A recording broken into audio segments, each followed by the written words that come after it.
Kamayan mo lang. Kuya, mamaya na kasi may trabaho yung tao, di ba? Na-store mo kayo eh. Uy, Jilo, tama na.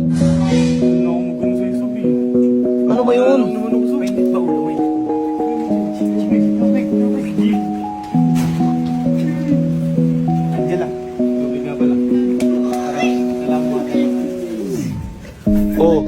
Hindi mo nakikita yung tingin sa'yo? Okay na daw siya. Sige na. Pwede mamaya na kasi sabi ko naman talaga kayo eh. Istorbo ka nga, Jello. Umalis na nga ta. Go, ate yan. Paano magtrabaho? Hindi pa naman maglantingan. Oo na nga eh. Jella, kamayan mo na nga kasi.